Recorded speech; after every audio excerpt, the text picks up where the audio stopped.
Alors une des nouveautés super intéressantes de macOS Sierra, on va dire qui est héritée directement d'iOS sur iPhone et iPad, c'est la possibilité d'écrire un point dans un document texte avec la barre d'espace. Alors je vais vous montrer ça tout de suite, je vais ouvrir un document Pages.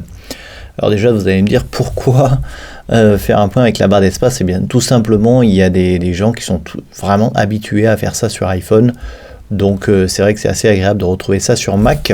Alors pour que ça fonctionne, il faut aller dans les préférences système, ici. Vous allez aller ici dans clavier et ensuite vous allez cliquer sur texte. Et il faut bien cocher en fait ces options. Ajouter un point en saisissant deux espaces et tant qu'à faire, je vous incite à cocher automatiquement, mettre la première lettre des mots en majuscule. Ce qui aura pour conséquence à la fin d'une phrase, dès que vous aurez mis un point et que vous commencerez une autre phrase, eh bien il mettra automatiquement la majuscule au début de la phrase suivante, ce qui est vraiment génial et ce qui fait gagner beaucoup de temps.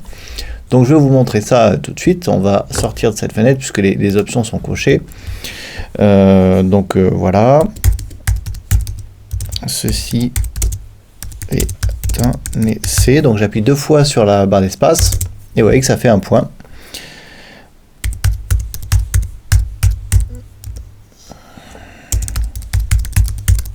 Voilà, et vous voyez que à chaque fois que j'appuie deux fois sur la barre d'espace, il fait un point et quand je commence une autre phrase, il me met la majuscule sur la phrase d'après. Donc ça peut être très pratique, surtout quand vous tapez du texte très vite, ça évite de se contorsionner à faire des raccourcis clavier pour mettre les majuscules à chaque fois en début de phrase. Et si vous tapez beaucoup de texte, eh bien je pense que ça vous sera bien utile. Voilà, si vous avez des questions à ce sujet sur macOS Sierra et le point à la fin des phrases, n'hésitez pas dans les commentaires. Si vous n'êtes toujours pas abonné, n'hésitez pas à télécharger mon e-book sur le Mac, je pense que vous apprendrez pas mal de choses à l'intérieur. Et moi je vous dis à demain pour la prochaine vidéo.